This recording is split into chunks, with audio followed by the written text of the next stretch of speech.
Deputy President Paul Mashatile says inasmuch as national government is aware that it's not the task of Nedlac to create employment, today's summit should work towards promoting SMMEs and youth entrepreneurs and supporting policies that foster inclusive growth and decent work. He was delivering the keynote address at the 30th annual summit of the National Economic Development and Labour Council in Johannesburg. I am aware that this forum does not directly create jobs, but rather promotes an enabling environment through measures such as sector-specific interventions, SME support, skills development programs, and employment initiative.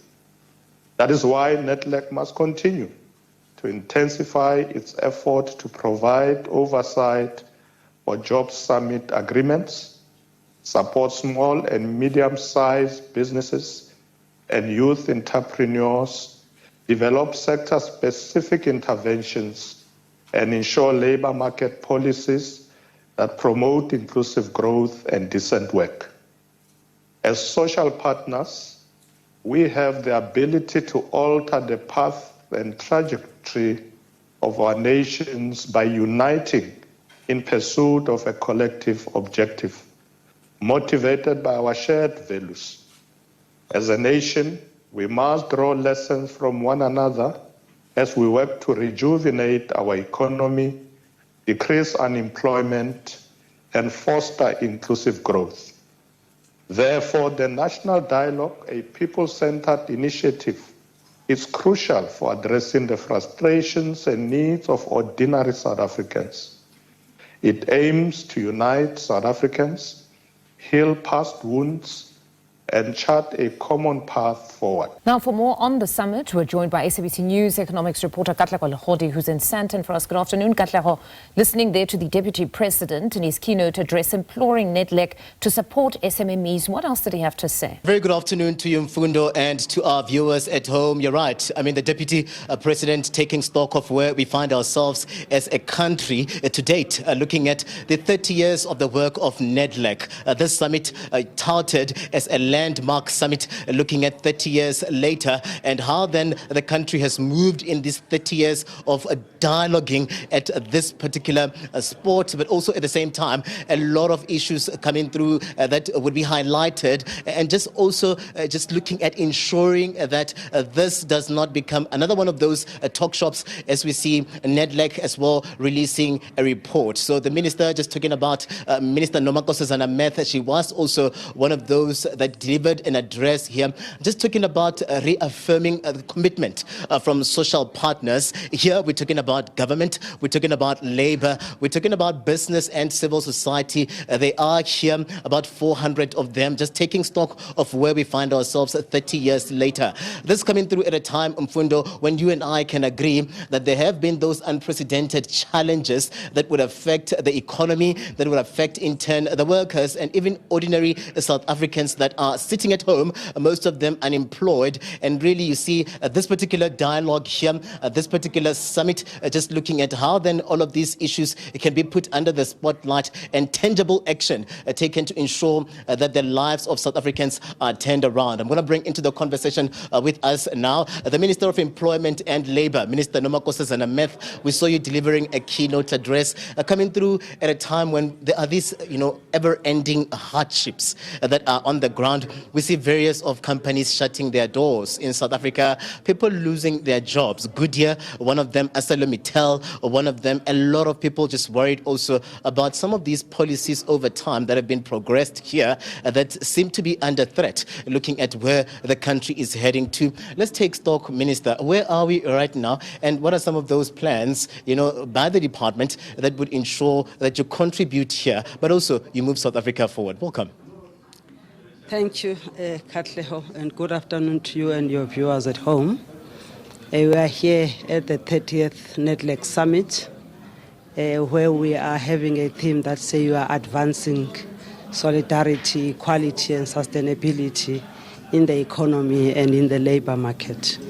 Yes, I agree with you that as we gather here, following a 2-day symposium that was hosted by International Labour Organization, we are having more than 18 African countries that are here, the tripartite in terms of the government, labor and business joining our own tripartite in the constituencies of Nedlac to continue to engage. And I agree with you that it is really a somber moment for us as South Africa when we see the bloodbath of jobs in our country because of many factors, because there is multiplicity of factors, in particular the issue of the international trade relations and the geopolitics that we find ourselves in.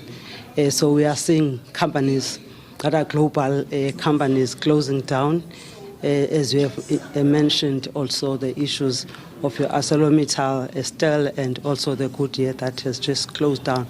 This is happening not just in South Africa, but we are most affected, of course, as a young democracy and a developing economy by these different factors that are affecting us. But we are here because we are a country that is celebrating the 70 years of the Freedom Charter, and you are seeing Freedom Charter in practice in terms of the dialogue that goes on by these constituency organizations that we find inside the room, which is the labor, the business, government, and the civil society. So we are also celebrating the 30 years of the Labor Relations Act. And Nedlac has played a very huge role in ensuring that there are many transformations that are happening in the law reform of our country, not only generally, but in particular the labor laws, but they went beyond just the labor laws. So there is a lot of work that has been done by Nedlac to contribute to the transformation of South Africa. So we are here to reflect and say, in the space we find ourselves in now, how to move forward. Hence, they are also presenting their own plan moving forward, which is something that we appreciate. And the Deputy President, as he spoke here earlier on, emphasized the need for deepening these discussions and deepening, ensuring that what we talk about becomes what decides what government needs to do. Because we believe that Nedlac is an epicenter and an epitome of everything, because all departments of this government, they come, so it's an epitome of everything that happens in the government, because all government departments consult here to ensure that we are all inclusive. We are also taking all the citizens of South Africa through these partners that we are working with at Nedlac along as we do this work.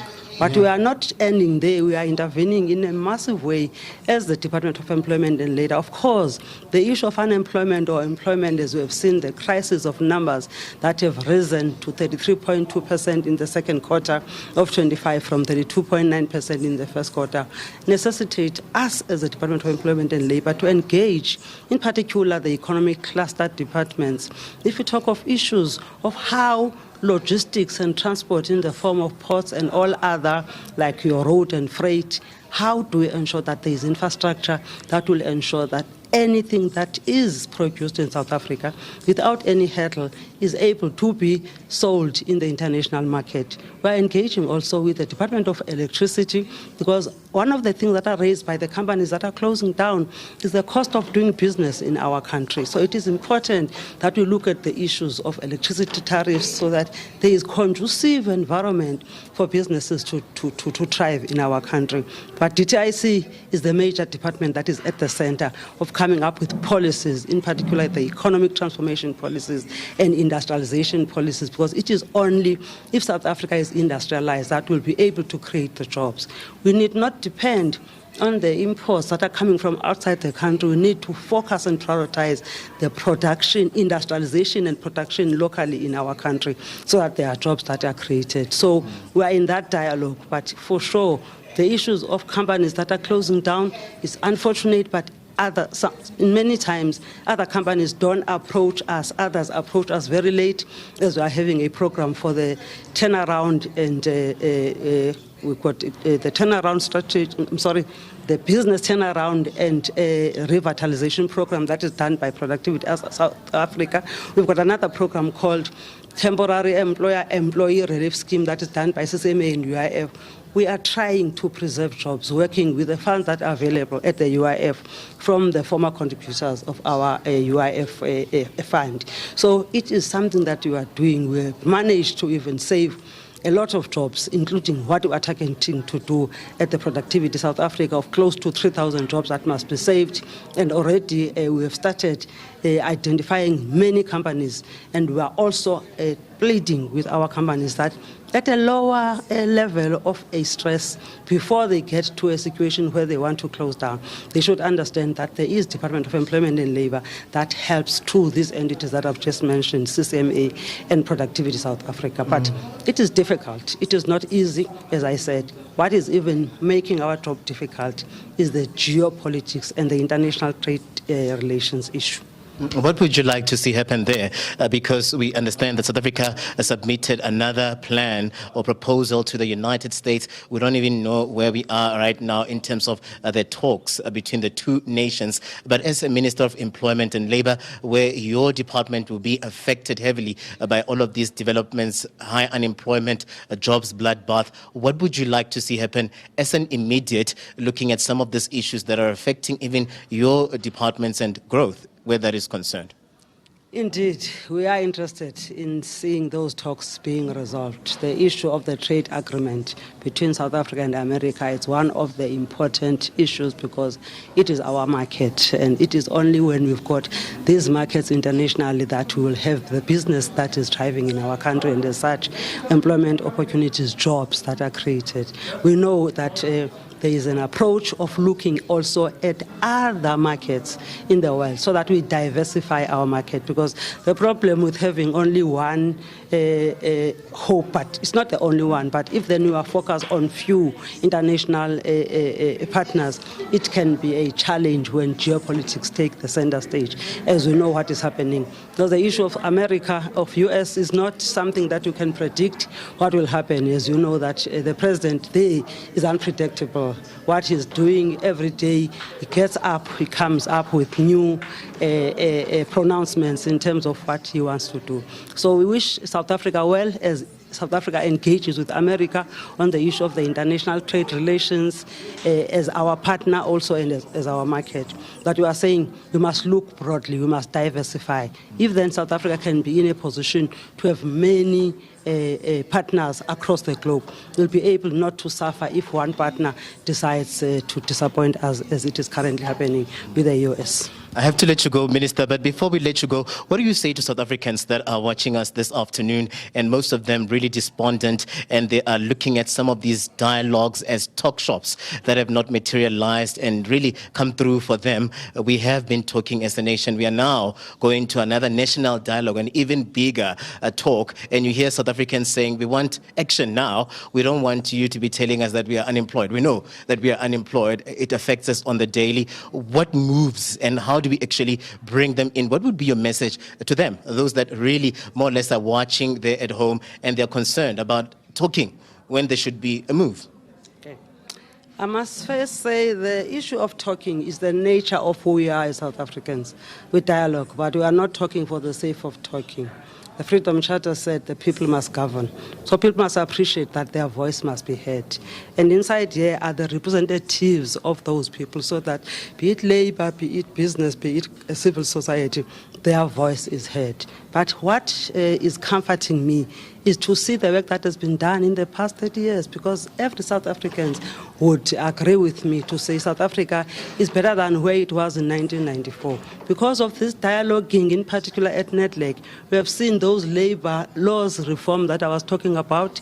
As we celebrate the Labor Relations Act now, our black South Africans in particular, or Africans in particular and blacks in general, are now having rights that they never had before. We are talking about Employment Equity Act now, which we are fighting very hard to ensure that black males and females in particular are also given an opportunity to bear the leadership by the employers, which is something that cannot happen if we don't engage. Because we engage, then at the end of the day, we go to look at the laws, what are the weaknesses and what are the new laws that need to be developed. The dialoguing is not for the sake of the dialogue, it's about ensuring that there is transformation in our country, and that is what we are all about here. So I want to assure South Africans that it's not a talk show, but after these discussions, there is work that becomes the day-to-day guide of what needs to be done because of the outcomes of summits like these ones, the Nedlac. Minister, everything of the best. Thank you very much for giving us your time this afternoon, Minister Nomakosa Zanameth. And you hear her saying that really it's all hands on deck in ensuring that we do so for the country. And there is a report that was released here in Mfundo as well. And we hear Nedlac, the new executive director, just talking about how they're going to be taking some of these, developments here, some of the agreements, the report into the communities, into various of the constituencies as part of the bigger national dialogue conversations that will be taking shape in 9 of the country's provinces.